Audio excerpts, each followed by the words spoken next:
नमस्कार दोस्तों, आप पढ़ रहे हैं कक्षा 12वीं एनसीईआरटी गणित, जिसमें आज हम पढ़ेंगे अध्याय 3 पर आधारित विविध प्रश्नावली। तो देखिए शुरू करते हैं। इसका पहला क्वेश्चन क्या है, देखिए यहाँ लिखा है, मान लीजिए कि एक आव्यूह ए दिया गया है। अब दिखाइए मतलब दर्शाना है कि n का मान कुछ भी रख दिया जाए, फिर भी जो है n बराबर 1 रखा जाए, 2, 3, 4, 5 कुछ भी आप रख दें तो उन सब n के लिए सत्य होगा। और यहाँ पे जो i प्रयोग किया गया है, i क्या है, यहाँ 2 कोटि का तत्समक आव्यूह है। 2 कोटि का क्यों है, क्योंकि आव्यूह आपको 2/2 का दिया गया है, इसलिए जो i होगा तत्समक आव्यूह वो भी कोटि 2 का ही होगा। तो देखिए जब भी हमें सिद्ध करना हो कि प्रत्येक n के लिए, ध्यान देना, जब भी आपको सिद्ध करना हो प्रत्येक प्राकृत संख्या के लिए, प्रत्येक n के लिए, प्रत्येक धन पूर्णांक के लिए, तो हम गणितीय आगमन सिद्धांत की सहायता से सवाल को सत्य सिद्ध करते हैं। तो देखिए यहाँ गणितीय आगमन सिद्धांत आप लोगों को याद होगा, पिछली क्लास में आप लोगों ने पढ़ा होगा। पहले तो आपके पास जो भी इक्वेशन है, समीकरण है, उसे Pn के रूप में आप बताते हैं। फिर आप क्या करते हैं, n बराबर 1 रखते हैं और चेक करते हैं n बराबर 1 के लिए, और आप देखते हैं कि सत्य मिलता है। और फिर आप n बराबर k के लिए मान के चलते हैं, n बराबर k के लिए सत्य है, ऐसा मान के चलते हैं कि n बराबर k के लिए सत्य है। तो यहाँ n का मान k रखते जाते हैं और सत्य है। अब देखिए इसके बाद अब हम क्या करते हैं, इन दोनों की हेल्प से n बराबर k+1 के लिए जांच करते हैं, और इसके लिए यदि सत्य सिद्ध हो जाता है तो हम कह देते हैं कि हमारा दिया गया समीकरण प्रत्येक संख्या n के लिए सत्य सिद्ध होगा। तो देखिए यहाँ दिया गया है, हमें एक आव्यूह दिया गया है आव्यूह, और गणितीय आगमन की सहायता से इसे हम सत्य सिद्ध करेंगे। तो देखिए यहाँ पे हम गणितीय आगमन के सिद्धांत से यहाँ पे सिद्ध करेंगे कि जो इसका मान है इसे Pn के रूप में दर्शाते हैं। ध्यान रखना, जब भी गणितीय आगमन की सहायता से करेंगे तो उसे Pn के द्वारा दर्शाएंगे।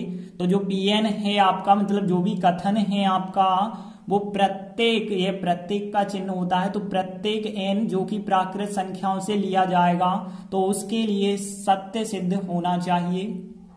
तो सबसे पहले हम n बराबर 1 रखते हैं और चेक करते हैं सत्य है या नहीं। तो देखिए हमने n बराबर 1 रखा, तो देखिए हम P1 निकाल रहे हैं, मतलब इस पूरे कथन में, इस पूरे समीकरण में n का मान 1 रखेंगे। तो देखिए यहाँ पे ai प्लस ba के ऊपर कितने की घात आएगी, 1 की घात आएगी, और यहाँ a पे 1 की घात i लिखेंगे। n का मान 1 रखना है, इंटू a पे 1 माइनस 1 की घात और इंटू ba लिखा।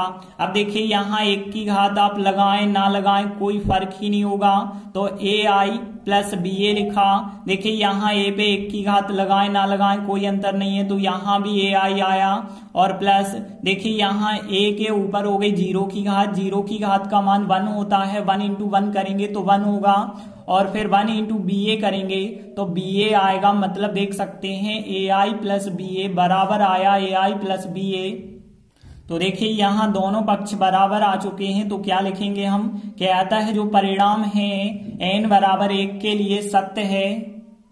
तो देखिए हमने लिखा, आता है जो परिणाम था, यह परिणाम कह सकते हैं, कथन कह सकते हैं, n बराबर 1 के लिए सत्य है। अब हम n बराबर k के लिए मान के चलते हैं कि यह सत्य होगा। तो देखिए हम मान के चले कि यह परिणाम n बराबर k के लिए भी सत्य है। तो देखिए अब हम n के स्थान पे क्या रख देंगे, k रख देंगे। तो देखिए Pn के स्थान पे k आएगा, और यहाँ पे जो n की घात है वो k की घात आ जाएगी, तो ai प्लस ba के ऊपर कितने की घात आ जाएगी, k की घात बराबर, यहाँ पे n के स्थान पे k आ जाएगा तो a के k की घात आएगी, i आएगा, n के स्थान पे k आएगा तो यहाँ k आएगा, a पे k माइनस 1 की घात और इंटू आ जाएगा फिर ba। तो देखिए अब हमने n बराबर 1 के लिए सत्य कर दिया था सिद्ध, n बराबर k के लिए मान लिया है। अब हम n बराबर k+1 के लिए सत्य सिद्ध करेंगे। तो देखिए अब हम यह परिणाम n बराबर k+1 के लिए सत्य सिद्ध करेंगे। तो देखिए k+1 के लिए सत्य सिद्ध करेंगे, इसका मतलब है कि जो n था n के स्थान पे k+1 रखेंगे। तो देखिए यहाँ n के स्थान पे k+1, यहाँ भी k+1, यहाँ k+1, यहाँ भी k+1।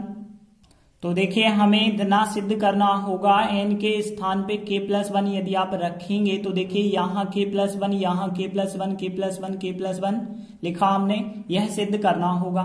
तो देखिए यहाँ पे हम बायां पक्ष लेके चलें और दाएं पक्ष के बराबर लाते हैं, सत्य सिद्ध होता है या नहीं।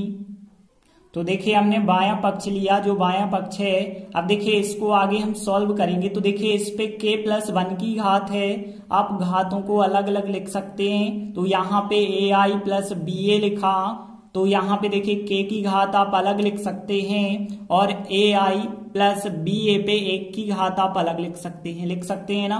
k+1 की घात है, आपको पता है गुणा में घातें जुड़ती हैं, तो 1 पे k की लगा दीजिए, 1 की घात लगाइए। देखिए दोनों गुणा के रूप में हैं तो गुणा में घातें जुड़ती हैं, तो यहाँ हल करने के लिए हमने ऐसा लिखा है।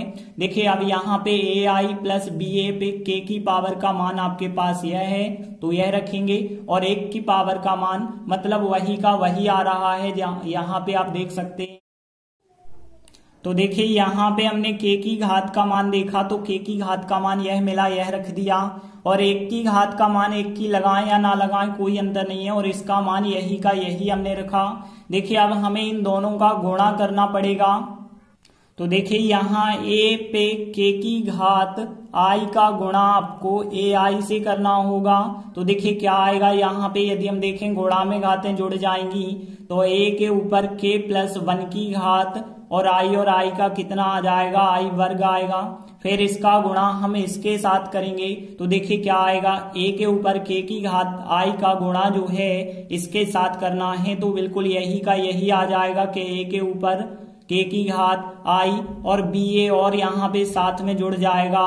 फिर देखिए अब हम जो है इसका गुणा करेंगे इसके साथ, तो देखिए इसका गुणा जब इसके साथ होगा तो क्या आएगा, k तो यहाँ पे आएगा ही, a पे k-1 की घात और 1 की घात a है। तो देखिए a पे k-1 की घात और a पे 1 की घात, 1 और 1 की घात यहाँ पे कट सकती है, तो यहाँ पे आ जाएगा फिर a के ऊपर आ जाएगी k की घात, तो a के ऊपर हमने k की घात लिखा। देखिए ba और i और साथ में आएगा तो यहाँ ba और i आ जाएगा। इसके बाद देखिए प्लस, अब हम इसका गुणा इसके साथ करने वाले हैं, तो देखिए यहाँ पे यदि हम देखें तो इनका गुणा जब इनके साथ होगा तो यहाँ पे k आएगा, a के ऊपर k की घात -1। देखिए ba का गुणा जब ba के साथ करेंगे तो यहाँ पे हो जाएगा b और b का b वर्ग, a और a का a वर्ग होगा, तो b वर्ग और a वर्ग आ जाएगा। इसके बाद अब आप ध्यान देना, देखिए i वर्ग का मान जो होता है वो i होता है, i का आप किसी भी आव्यूह के साथ गुणा करें, जैसे i का आप a के साथ गुणा करेंगे तो कितना होता है, a होता है, i लिखने की आवश्यकता नहीं है, ऐसा हम अब पढ़ चुके हैं कि i और a का गुणनफल a होता है।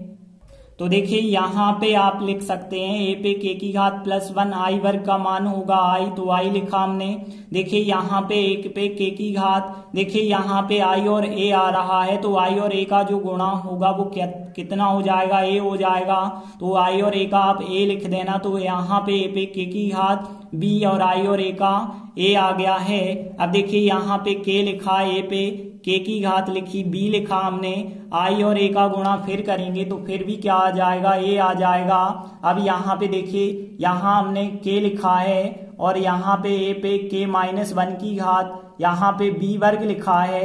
अब देखिए a वर्ग का मान हमें रखना होगा, तो देखिए a वर्ग का मान आपको यहाँ से निकालना पड़ेगा। देखिए आपके पास a आव्यूह है, यदि हम a वर्ग निकालना चाहें इसकी हेल्प से तो हमें a आव्यूह का a आव्यूह से गुणा करना होगा। अब a आव्यूह क्या है, आपके पास 0 0 1 0 है, इस आव्यूह का हम इसी आव्यूह के साथ गुणा करेंगे 0 0 1 0 से। और पता है आपको आव्यूहों का गुणा कैसे होता है, एक पंक्ति का गुणा जो है स्तंभ के साथ होता है। तो देखिए 0 का 0 से होगा, 1 का 0 से होगा, तो 0 0 आएगा, तो यहाँ पे 0 आ गया। फिर देखिए इस 0 1 का यदि आप यहाँ पे करेंगे तो भी 0 आएगा, मतलब यहाँ पे गुणा करेंगे तो 0 0 आएंगे चारों अवयव, और इसे आप शून्य आव्यूह भी कह सकते हैं, तो यहाँ पे शून्य आव्यूह आएगा। तो a वर्ग का मान क्या आता है, यहाँ पे शून्य आव्यूह आता है, तो यहाँ पे a वर्ग के स्थान पे आप शून्य आव्यूह लिख सकते हैं। अब देखिए शून्य आव्यूह का किसी भी संख्या के साथ गुणा करें, पूरा आंसर शून्य बन जाता है। तो देखिए आगे फिर आप क्या करेंगे, ए के ऊपर के की घात प्लस 1 आई लिखा हमने। अब यहाँ पे देखिए यह तो अवयव हमें पता है शून्य बन जाएगा, लेकिन यहाँ और यहाँ यदि हम देखें तो ए पे के की घात बी ए और ए पे के की घात बी ए यहाँ पे कॉमन है, तो कॉमन आप कर दें, ए पे के की घात बी ए को कॉमन कर दें, यहाँ पे कुछ नहीं बचा होगा एक, और यहाँ पे इतना कॉमन निकलेगा तो यहाँ पे के बचा होगा। तो इस प्रकार से हमें प्राप्त होगा। अब देखिए जो हमें प्राप्त हुआ है बिल्कुल वह दाहिने पक्ष के बराबर आ चुका है। देखिए हम बायां पक्ष लेके चले, ए के ऊपर के प्लस 1 की घात आई, बिल्कुल आ गया है। देखिए के प्लस 1 तो यहाँ के प्लस 1 आ गया, और ए के ऊपर 1 1 काट दें तो के की घात बिल्कुल आ चुकी है और बी ए भी आ चुका है, मतलब यहाँ पे दायां पक्ष आ चुका है। तो हम बायां पक्ष लेके चले और बराबर में ले आए दायां पक्ष, मतलब जो है n बराबर के लिए भी सत्य सिद्ध हो गया है। तो देखिए हम लिखेंगे, इसलिए यह परिणाम n बराबर के प्लस 1 के लिए सत्य हो गया है। अतः हम कह सकते हैं कि गणितीय आगमन के सिद्धांत के द्वारा जो दिया गया कथन है सभी n के लिए सत्य होगा। तो देखिए हम लास्ट में लिख देंगे, अतः गणितीय आगमन के सिद्धांत से यह प्रमाणित होता है कि जो हमें कथन दिया गया था वो सभी n के लिए सत्य है। तो इस प्रकार से पहला प्रश्न कंप्लीट हुआ। अब देखें आगे दूसरा सवाल है, एक आव्यूह दिया गया है। आव्यूह हमें सिद्ध करना है कि a पे n की पावर का मान इस आव्यूह के बराबर होगा, जहां पे n जो है कोई भी प्राकृत संख्या हो सकता है। तो इसे भी हम बिल्कुल वैसे ही गणितीय आगमन सिद्धांत की सहायता से करेंगे। पहले हमने लिखा दिया गया है, हमें एक आव्यूह a दिया गया है। अब हम गणितीय आगमन से सिद्ध करना चाहते हैं कि an का मान इस आव्यूह के बराबर होता है, और जहां पे n का मान कोई भी प्राकृत संख्या हो सकता है। तो देखिए इसके बाद हम क्या करते हैं, n बराबर 1 के लिए चेक करते हैं सत्य है या नहीं है। तो देखिए हमने लिखा n बराबर 1 रखने पर, तो देखिए इस कथन में हम इस परिणाम में n का मान 1 रखेंगे। तो देखिए a के ऊपर n की पावर मतलब 1 की पावर आएगी, और देखिए यहाँ पे क्या आएगा, 3 के ऊपर 1 माइनस 1 की पावर, यहाँ भी 3 के ऊपर 1 माइनस 1 की पावर। तो देखिए जहां पे n था वहां पे आपको एक एक रखते जाना है, तो 3 पे 1 माइनस 1 की पावर हर जगह आ जाएगा। अब देखिए और आगे यदि आप सॉल्व करेंगे तो 3 के ऊपर 0 की घात सब जगह आ जाएगा। तो देखिए सब जगह आ गया 3 पे 0 की घात, क्योंकि 1 में से 1 घटाएंगे तो 0 की घात बन जाएगी। अब देखिए आपको पता है 0 की घात किसी भी अंक पे यदि 0 की घात होती है तो उसका मान 1 होता है। तो यहाँ पे इन सब के मान कितने हो जाएंगे, 1 1 हो जाएंगे फिर। तो यहाँ पे आपको 1 1 1 1 आव्यूह प्राप्त हो जाएगा। तो इस प्रकार से आपको आव्यूह प्राप्त होगा। तो देखिए n बराबर यदि हमने 1 रखा तो a पे 1 की घात मतलब 1 की घात जो है उसका मान इतना आया है, और यहाँ पे देखें तो a का मान बिल्कुल इतना है। देखिए चाहे 1 की घात लगी हो या बिल्कुल की भी घात ना लगी हो तो भी 1 की घात मानी जाती है। तो a पे 1 की घात का मान उतना ही है जितना कि यहाँ पे प्राप्त हो रहा है। तो हम कह सकते हैं n बराबर 1 के लिए यह परिणाम सत्य है। तो देखिए हमने लिखा आता है n बराबर 1 के लिए यह परिणाम सत्य है। अब आप क्या करते हैं, n बराबर k के लिए सत्य है ऐसा हम मान के चलते हैं। तो देखिए हम मान के चलेंगे कि यह परिणाम n बराबर k के लिए सत्य है। तो देखिए n के स्थान पे फिर k रखेंगे, यहाँ भी n के स्थान पे k रखेंगे। तो देखिए हमने क्या किया, जहां n था n के स्थान पे k रखा तो यहाँ भी k आ जाएगा, यहाँ n के स्थान पे k आ जाएगा। तो इस प्रकार से आव्यूह बन जाएगा। अब देखिए हम दर्शाएंगे कि n बराबर k प्लस 1 के लिए सत्य है। तो देखिए अब हम यह परिणाम n बराबर k प्लस 1 के लिए सत्य सिद्ध करेंगे। तो देखिए यहाँ पे k प्लस 1 के लिए सत्य सिद्ध करना है, तो अब यहाँ पे जो है n के स्थान पे k plus 1 k plus 1 k plus 1 आ जाएगा। फिर मतलब देखिए हमें यह सिद्ध करना होगा, तो यह सिद्ध करेंगे तो अब हम बायां पक्ष लेते हैं। तो देखिए यदि हम बायां पक्ष ले लेते हैं तो क्या हमें बायां पक्ष क्या है, देखिए यहाँ पे बायां पक्ष जो है a पे k प्लस 1 की पावर है। बाएं पक्ष को लेकर के हम चलेंगे और दाहिने पक्ष के बराबर आंसर लाएंगे। तो देखिए हम यहाँ पे क्या लिख सकते हैं, फिर a के ऊपर k प्लस 1 की पावर है, अलग अलग हम लिख सकते हैं कि a पे k की पावर लिख सकते हैं, और ए के ऊपर 1 की पावर लिख सकते हैं। इसके बाद हम क्या करेंगे, इसका मान रखेंगे और इसका मान रखेंगे। तो देखिए यहाँ हमने ए के ऊपर के की पावर वाला जो आव्यूह था वो हमने यहाँ पे जे देखा और यह रख दिया, और ए के ऊपर 1 की पावर, मतलब सीधी सी बात है। तो देख सकते हैं ए के ऊपर 1 की पावर का मान, या फिर यहाँ पे देख सकते हैं कि ए के ऊपर 1 की पावर लगाएं या ना लगाएं, ए के ऊपर 1 की पावर का मान कितना है, तो यही मान हमने यहाँ पे रखा। अब देखिए एक आव्यूह का दूसरे आव्यूह में गुणा करना होगा। तो देखिए यहाँ हमें इन दोनों आव्यूहों का गुणा करना है। तो आप देखिए पहली पंक्ति यहाँ पे सिलेक्ट करेंगे, इस पंक्ति का गुणा आपको पहले स्तंभ से करना होगा, फिर दूसरे स्तंभ से, फिर तीसरे स्तंभ से करेंगे।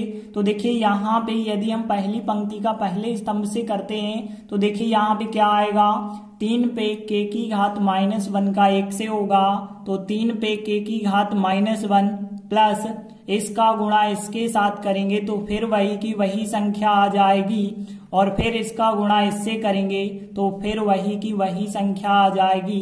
तो देखिए यहाँ पहली पंक्ति का पहले स्तंभ से किया, अब दूसरे स्तंभ से करेंगे यही फिर आएगा, तीसरे स्तंभ से करेंगे तो भी सेम बिल्कुल यही संख्या आएगी, फिर दूसरी पंक्ति का तीनों स्तंभ से करेंगे तो भी यही संख्या आएगी, तीसरी पंक्ति का तीनों स्तंभ से करेंगे तब भी यही संख्याएं आएंगी। तो देखिए इस प्रकार से आपको आव्यूहों का गुणा करना होगा।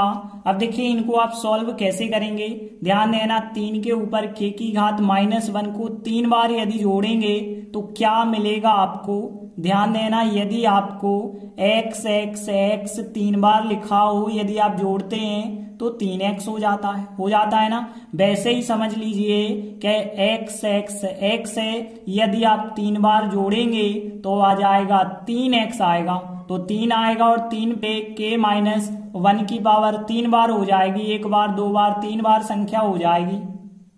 तो देखिए हर जगह जो है यह अवयव बन जाएगा। तो देखिए यहाँ भी बन गया, यहाँ भी, तो सभी जगह जो है यह इनका योगफल हो जाता है। इसके बाद देखिए हमें नियम पता है कि गुणा में घातें जुड़ती हैं। देखिए बाहर लिखा है 3 और अंदर लिखा है 3 पे के -1, यहाँ 3 के ऊपर यदि देखें तो 1 की घात मानी जाएगी, तो गुणा में घातें क्या हो जाएंगी, जुड़ जाएंगी। मतलब यहाँ 3 के ऊपर -1 की घात है के -1 की, और +1 और आ जाएगा। तो यहाँ पे हर एक अवयव को आप इसी प्रकार से सॉल्व कर सकते हो, और यदि और भी आप सरल बनाना चाहें तो देखिए यहाँ -1 +1 कट जाएगा, केवल 3 पे के की घात प्राप्त होगा, तो हम इनके स्थान पे 3 पे के की घात लिख सकते हैं। तो देखिए इस प्रकार से आपको परिणाम प्राप्त होगा। देखिए यहाँ पे 3 पे के की घात आया है, या फिर यहाँ पे भी देखिए तो वैसे ही -1 +1 यदि काट दें तो 3 पे के की घात यहाँ हर जगह आ जाएगा। मतलब हम कह सकते हैं कि यहाँ जो यह आव्यूह है और यह आव्यूह एक ही है। तो देखिए हमने बायां पक्ष लिया और इस दायां पक्ष के बराबर आ जाता है। तो देखिए बायां पक्ष लेने पर दायां पक्ष प्राप्त हो गया है। इसका मतलब है n बराबर k+1 के लिए यह परिणाम सत्य है। तो देखिए हमने लिखा इसलिए यह परिणाम n बराबर k+1 के लिए भी सत्य है। तो देखिए n बराबर 1 के लिए हमने सत्य सिद्ध किया, n बराबर k के लिए सत्य माना, तो n बराबर k+1 के लिए भी सत्य हो गया। तो इसका मतलब है कि गणितीय आगमन सिद्धांत से जो हमें कथन दिया गया है, जो परिणाम दिया गया है, वो हर प्राकृत संख्या के लिए सत्य होगा। तो अंत में हम क्या लिख सकते हैं, अतः गणितीय आगमन के सिद्धांत से यह प्रमाणित होता है कि दिया गया जो परिणाम है वो सभी n के लिए सत्य है। तो इस प्रकार से हमारा दूसरा क्वेश्चन भी कंप्लीट हुआ। तीसरा सवाल, यदि एक आव्यूह a का मान दिया गया है तो सिद्ध करना है कि a के ऊपर n की पावर का मान इस आव्यूह के बराबर होता है, जहां n क्या है, एक धन पूर्णांक, मतलब कोई भी प्राकृत संख्या हो सकती है। तो इसे भी बिल्कुल हम इन दोनों सवालों की तरह करेंगे गणितीय आगमन सिद्धांत से। तो देखिए सबसे पहले लिखा हमने दिया गया है, हमें एक आव्यूह a दिया गया है और देखिए गणितीय आगमन के सिद्धांत से हम क्या सिद्ध करने वाले हैं कि जो यहाँ पे कथन दिया गया है मतलब उसे हम Pn कह सकते हैं, परिणाम भी कह सकते हैं। देखिए जो a पे n की पावर है इस साब्यू के बराबर है, हमें सिद्ध करना है कि यह जो है प्रत्येक n के लिए सत्य होगा। और n क्या है? धन पूर्णांक। धन पूर्णांक का मतलब है प्राकृत संख्याओं के अंतर्गत रहेगा n।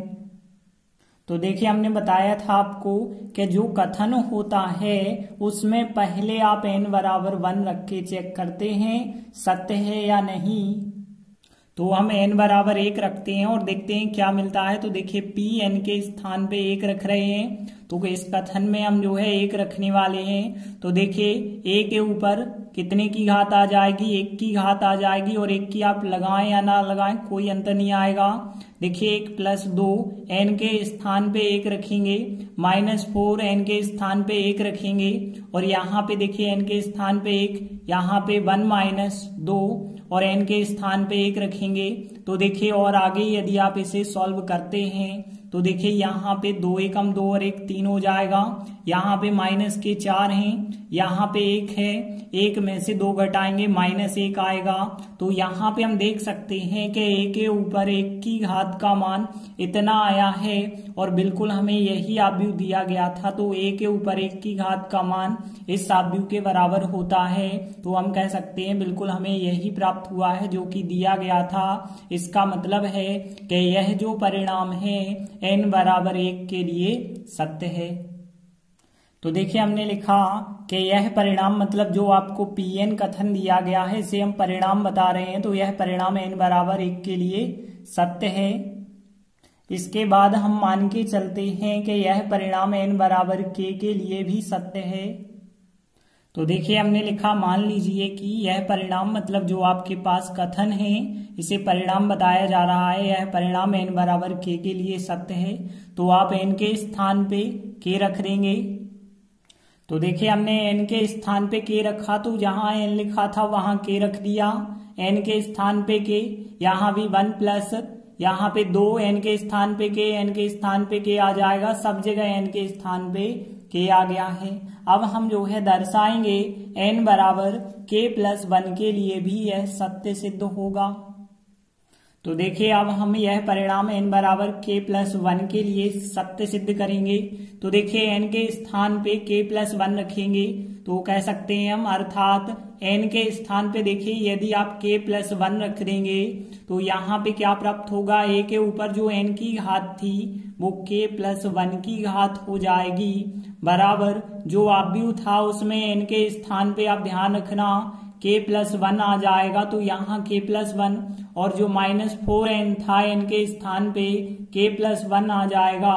यहाँ भी यदि हम देखें तो n के स्थान पे k + 1, यहाँ पे 1 - 2 और n के स्थान पे k + 1। इस प्रकार से हमें जो है दर्शाना होगा या सिद्ध करना होगा। तो देखिए यहाँ पे हम बाएं पक्ष को लेंगे और दाएं पक्ष के बराबर लाएंगे। तो देखिए हमने लिखा, अब यहाँ पे हमने बायां पक्ष लिया, मतलब LHS साइड हम ले रहे हैं। तो देखिए बायां पक्ष क्या है आपके पास?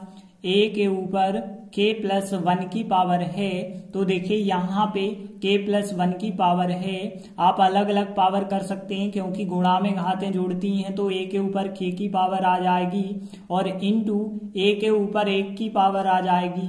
अब देखिए a के ऊपर k की पावर का मान यह आव्यूह है और a के ऊपर 1 की घात का मान यह आव्यूह रखेंगे। तो देखिए यहाँ पे हमने a पे k की घात वाले आव्यूह का मान रखा और a पे 1 की घात वाले आव्यूह का मान रखा। अब देखिए दो आव्यूह गुणा में हैं तो हमें इनका गुणा करना होगा। तो देखिए गुणा तो अब आप लोगों से बन जाता होगा कि पंक्ति का गुणा हम स्तंभ से करते हैं। तो देखिए पहली पंक्ति का गुणा हम पहले स्तंभ से करेंगे, तो 1 + 2k का गुणा 3 से होगा। तो यहाँ पे देखिए 3 आएगा, 3 दूनी 6k आएगा, और -4k का गुणा 1 से होगा तो -4k आएगा। फिर पहली पंक्ति का हम दूसरे स्तंभ से करेंगे तो -4 का गुणा इससे होगा, -1 का गुणा इससे होगा। -4 का यदि आप करेंगे तो -4 आएगा, -k 8k आएगा, माइनस का 1 और माइनस के 4k का करेंगे तो प्लस के यहाँ पे 4k बन जाएंगे।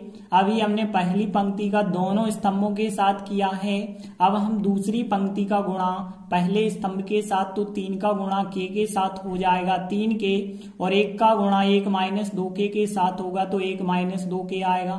फिर देखिए दूसरी पंक्ति का दूसरे स्तंभ से, तो -4 का k से करेंगे माइनस के 4k, और यहाँ -1 का इससे करेंगे तो माइनस का 1 आएगा प्लस के 2k आ जाएंगे। इस प्रकार से आप गुणा कर पाएंगे।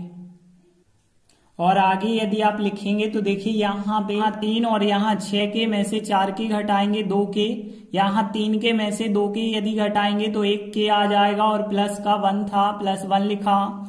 यहाँ माइनस के 4 हमने लिखे, और यहाँ पे 8k और 4k, तो माइनस के 4k यहाँ पे बच जाएंगे। यहाँ पे देखिए यदि तो यहाँ -4k हैं और प्लस 2k हैं, तो माइनस के यहाँ पे 2k बचे होंगे, माइनस का यहाँ पे 1 भी बचा होगा। तो देखिए इस प्रकार से आपको आव्यूह प्राप्त हुआ है।